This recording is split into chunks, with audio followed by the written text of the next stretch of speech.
পৃথিবীর অন্যতম বিখ্যাত ও সাকসেসফুল ইনভেস্টর চার্লি মাঙ্গার মারা যাওয়ার আগে কিছু সহজ নিয়ম বলে গেছেন, যেগুলো শুনতে এতটাই সহজ যে অনেকের কাছে সেগুলো গুরুত্বহীন মনে হতে পারে। কিন্তু এই সহজ নিয়মগুলো অনুসরণ করেই চার্লি মাঙ্গার $2.6 বিলিয়ন নেটওয়ার্ক তৈরি করেছিলেন। চার্লি মাঙ্গার ধনী পরিবারে জন্মাননি, উত্তরাধিকার সূত্রে কোনো সম্পত্তি পাননি, এমনকি কপালের জোরেও বাজি ধরেননি। যখন তিনি একজন আইনজীবী হিসেবে তার কর্মজীবন শুরু করেছিলেন, তখন তার আয় ছিল ঘন্টায় মাত্র $20। তাহলে কিভাবে সহজ কিছু নিয়ম অনুসরণ করে চার্লি মাঙ্গার ইতিহাসের অন্যতম শ্রেষ্ঠ ইনভেস্টর ও ফাইন্যান্সিয়াল অ্যাডভাইজার হয়ে উঠলেন? চার্লি মাঙ্গার নামে পরিচিত চার্লস থমাস মাঙ্গার 1924 সালে নেব্রাস্কার ওমাহা শহরে জন্মগ্রহণ করেন। তার দাদু ছিলেন একজন জাজ আর তার বাবা ছিলেন একজন লয়ার। কিন্তু পারিবারিক সুযোগ সুবিধা তার ফাইন্যান্সিয়াল লাইফে তাকে খুব বেশি উপকৃত করেনি। চার্লি মাঙ্গারের জীবনে সবচেয়ে বেশি প্রভাব ফেলেছিল the great depression. Great depression ছিল ইতিহাসের সবচেয়ে ভয়াবহ অর্থনৈতিক বিপর্যয়, যেটা 1929 সালে শুরু হয়ে প্রায় পুরো 1930-এর দশক জুড়ে চলেছিল। এই সময় চার্লি মাঙ্গার নিজের চোখে দেখছিলেন বড় বড় ব্যাংকগুলো বন্ধ হয়ে যাচ্ছে, ব্যবসা রাতারাতি ধ্বংস হয়ে যাচ্ছে, মানুষ চাকরি হারাচ্ছে, মানুষের সারা জীবনের সঞ্চয় চোখের সামনে উধাও হয়ে যাচ্ছে, পরিবারগুলো সর্বস্ব হারিয়ে পথে বসে যাচ্ছে। এই কঠিন পরিস্থিতিতে খুব অল্প বয়সেই চার্লি মাঙ্গার একটা গুরুত্বপূর্ণ সত্য বুঝতে পেরেছিলেন।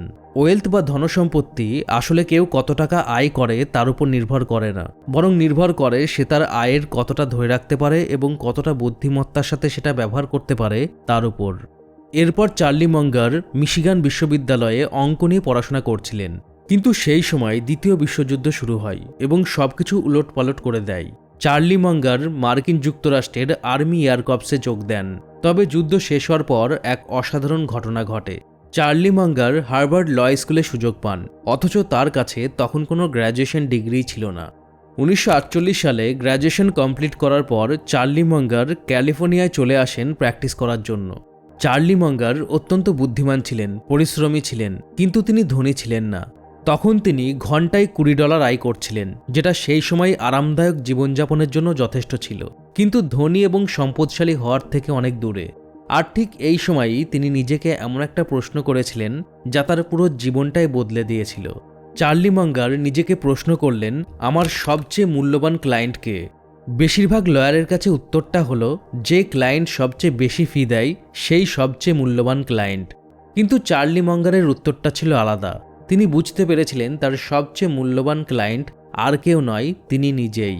এই উপলব্ধির পর থেকে প্রতিদিন তিনি পুরো 1 ঘন্টা সময় আলাদা করে রাখতেন, তবে ক্লায়েন্টের জন্য নয়, বিলিংয়ের জন্য নয়, টাকার পিছনে ছোটার জন্যও নয়, বরং এই সময়টা তিনি ব্যয় করতেন আরও বেশি পড়াশোনা করার জন্য, শেখার জন্য, ভাবনা চিন্তা করার জন্য এবং বুদ্ধিমত্তার সাথে ইনভেস্ট করার জন্য। এই 1 ঘন্টাই হয়ে উঠেছিল তার জীবনের সবচেয়ে বড় আনফেয়ার অ্যাডভান্টেজ। যখন অন্যরা সময়ের বিনিময়ে টাকার পিছনে দৌড়াচ্ছিল, চার্লি মাঙ্গার তখন তার টাইম ইনভেস্ট করছিলেন নলেজ বাড়ানোর জন্য। আর প্রতিদিনের এই 1 ঘন্টায় তার নলেজ ধীরে ধীরে কম্পাউন্ডিংয়ের জাদুতে বহুগুণ বাড়তে শুরু করলো। এরপর 1959 সালে চার্লি মাঙ্গারের সাথে পরিচয় ঘটল ওয়ারেন বাফেটের। ওয়ারেন বাফেটও তার মতোই যুক্তিবাদী ছিলেন। দুজনের জন্ম একই শহরে, দুজনের মানসিকতাও এক এবং দীর্ঘমেয়াদী চিন্তার প্রতি দুজনের খিদেও সমান। চার্লি মাঙ্গার ও ওয়ারেন বাফেট প্রথমে বিজনেস পার্টনার হলেন, তারপর হয়ে উঠলেন সবচেয়ে কাছের বন্ধু। 1978 সালে চার্লি মাঙ্গার বার্কশায়ার হ্যাথাওয়ের ভাইস চেয়ারম্যান হলেন। ওয়ারেন বাফেটের সঙ্গে মিলে তারা একটা ধুঁকতে থাকা টেক্সটাইল কোম্পানিকে রূপান্তর করলেন মানি প্রিন্টিং মেশিনে। 1965 থেকে 2021 পর্যন্ত বার্কশায়ার হ্যাথাওয়ে প্রায় প্রতি বছর 20% হারে বেড়েছে। এই সময়কালে মাত্র $10,000 পরিণত হয়েছে $300 মিলিয়নেরও বেশি ডলারে। তবে এটা সম্ভব হয়েছে কোনো লাকের কারণে নয়, কোনো হাইপের কারণে নয়, বরং একটাই কারণে, ডিসিপ্লিন, যেটা চার্লি মাঙ্গার কঠোরভাবে মেনে চলতেন। তো চার্লি মাঙ্গার ওয়েলথ ক্রিয়েশনের বিষয়টাকে মাত্র 5টি সিম্পল রুলসে ব্যাখ্যা করেছেন। রুল নাম্বার 1, আয়ের চেয়ে কম খরচ করুন। বেশিরভাগ মানুষ ঠিক এখানেই ব্যর্থ হয়। চার্লি মাঙ্গার বিলিয়নিয়ার হয়েও অত্যন্ত সাধারণ জীবনযাপন করতেন। তিনি বলতেন, কেউ যদি নিজের খরচ নিয়ন্ত্রণ করতে না পারে তাহলে এটার চেয়ে কোনো কিছুই গুরুত্বপূর্ণ নয়, কারণ শুধুমাত্র টাকা উপার্জন করা কাউকে ধনী করে না, তার আচরণই তাকে ধনী করে তোলে। নেক্সট, রুল নাম্বার 2, ইনভেস্টমেন্ট করুন। শুধুমাত্র টাকা জমিয়ে রাখলেই ওয়েলথ বা ধনসম্পত্তি তৈরি হয় না, টাকাকে কাজে লাগাতে হয়, আর এটাই হলো ইনভেস্টমেন্ট বা বিনিয়োগ। চার্লি মঙ্গারের বেস্ট অ্যাডভাইস হলো একটা ভালো ব্যবসা বেছে নিন, তারপর সেটাকে দীর্ঘ সময় ধরে রাখুন। বারবার কেনাবেচা করার দরকার নেই, ধৈর্য ধরতে হবে। কারণ সময়ের সাথে সাথে কম্পাউন্ডিং বা চক্রবৃদ্ধির ম্যাজিক ঘটে এবং টাকা নিজেই বাড়তে থাকে। ওয়েলথ বা ধনসম্পত্তি তাড়াহুড়ো করে তৈরি হয় না, ধনসম্পত্তি তৈরি হয় ধীরে স্থিরভাবে এবং ধৈর্যের সাথে। নেক্সট, রুল নাম্বার 3, টক্সিক মানুষদের থেকে দূরে থাকুন। চার্লি মঙ্গার বিশ্বাস করতেন আমাদের চারপাশের মানুষই আমাদের ভবিষ্যৎ ঠিক করে। তাই তিনি সেই সব মানুষের সাথে থাকার পরামর্শ দেন যারা সৎ এবং যুক্তি দিয়ে চিন্তা করে সিদ্ধান্ত নিতে জানে। আর তাদের থেকে দূরে থাকতে হবে যাদের মধ্যে হিংসা আর তিক্ততা আছে। মনে রাখতে হবে বাইরে থেকে কেউ খুব সফল মনে হলেও যদি তার চিন্তাভাবনা নষ্ট হয় তাহলে সেই সফলতা আপনাকেও ডুবিয়ে দিতে পারে। নেক্সট, রুল নাম্বার 4, ঈর্ষা এড়িয়ে চলুন। চার্লি মঙ্গার জেলাসি বা ঈর্ষাকে বলতেন the only sin with no upside, অর্থাৎ ঈর্ষা এমন পাপ যার কোনো পজিটিভ দিক নেই।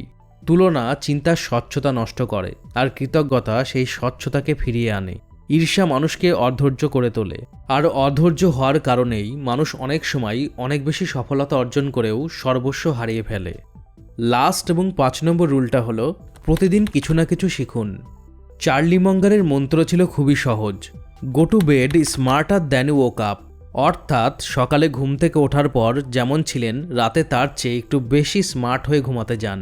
চার্লি মঙ্গার কখনো পড়াশোনা থামাননি, কারণ তিনি বিশ্বাস করতেন জ্ঞান টাকার চেয়েও দ্রুত কম্পাউন্ডিং হয়, তাই প্রতিদিন কিছু না কিছু পড়তে ও জানতে হবে।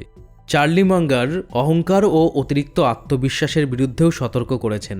তার বিশ্বাস ছিল বেশিরভাগ মানুষ ব্যর্থ হয় কারণ তারা সঙ্গে সঙ্গে রেজাল্ট চায়, কিন্তু ওয়েলথ বা ধনসম্পত্তি তৈরি হয় আজকের ছোট ছোট সঠিক সিদ্ধান্তে, যার ফল পাওয়া যায় 20 বছর পরে। তাই চার্লি মঙ্গার বলতেন এমন গাছ লাগান যার ছাওয়ায় বসার সুযোগ আপনার নাও হতে পারে। বার্কশায়ার হ্যাথওয়ের মিটিংগুলোতে ওয়ারেন বাফেট ঘন্টার পর ঘন্টা কথা বলতেন, আর চার্লি মঙ্গার বলতেন মাত্র একবার, কিন্তু তার সে একটি কথাতেই লুকিয়ে থাকতো এমন কিছু যেটা বাকি সবার চোখে পড়তো না। এতটাই সূক্ষ্মভাবে চিন্তা করতেন তিনি। শুরুর দিকে ওয়ারেন বাফেট বেশি মনোযোগ দিতেন সস্তা কোম্পানি কেনার দিকে, কিন্তু চার্লি মঙ্গার তাকে বোঝাতেন খারাপ ব্যবসা সস্তায় কেনার চেয়ে ভালো ব্যবসা ন্যায্য দামে কেনাই ভালো। বর্তমানে বার্কশায়ার হ্যাথওয়ে একটা বিশাল বড় কোম্পানি, যার মার্কেট ভ্যালু প্রায় 1 ট্রিলিয়ন বা তারও বেশি, এবং বার্কশায়ারের অধীনে আছে গাইকো ইন্স্যুরেন্স ও বিএনএসএফ রেলওয়ের মতো শতাধিক এনার্জি রিটেল ম্যানুফ্যাকচারিং কোম্পানি ও বিজনেস, এবং এর পাশাপাশি আছে অ্যাপেল, কোকাকোলা ও অ্যালফাবেটের মতো প্রচুর স্টক পোর্টফোলিও। আর বার্কশায়ার হ্যাথওয়ের এই বিশাল সফলতার পিছনে চার্লি মঙ্গারের বিরাট বড় ভূমিকা আছে। চার্লি মঙ্গার 28শে নভেম্বর 2023 সালে 99 বছর বয়সে মৃত্যুবরণ করেন। এই সময় তার নেটওয়ার্থ ছিল $2.6 বিলিয়ন। তবে তিনি শুরু করেছিলেন ঘন্টায় মাত্র $20 দিয়ে। উত্তরাধিকার সূত্রে পাওয়া সুযোগ সুবিধা নয়, কোনো শর্টকাট নয়, শুধু ডিসিপ্লিন, টাইম আর কনসিস্টেন্সিকে অনুসরণ করেই তিনি এটা সম্ভব করেছিলেন। মানুষ ওয়েলথ ক্রিয়েশনের জন্য যেখানে জটিল গোপন সূত্রের পিছনে ছোটে, চার্লি মঙ্গার প্রমাণ করেছেন বিষয়টা খুবই সহজ। সঠিক কাজগুলো করতে হবে, নিয়মিতভাবে করতে হবে, দীর্ঘ সময় ধরে করতে হবে। চার্লি মঙ্গারের জীবনের গল্প, মাইন্ডসেট ও ইনভেস্টমেন্ট স্ট্র্যাটেজি ডিটেলে জানতে এই বইগুলো পড়তে পারেন। আর ভিডিওটা ভালো লাগলে লাইক করুন, শেয়ার করুন। আর এরকম ভিডিও দেখার জন্য এবং অনলি ফিউ মিনিট প্রথমবারের জন্য দেখে থাকলে only few minute YouTube channel subscribe করুন এবং অনলি ফিউ মিনিটের ফেসবুক পেজ ফলো করুন। ভালো থাকুন, সুস্থ থাকুন। Thanks for watching, have a good day.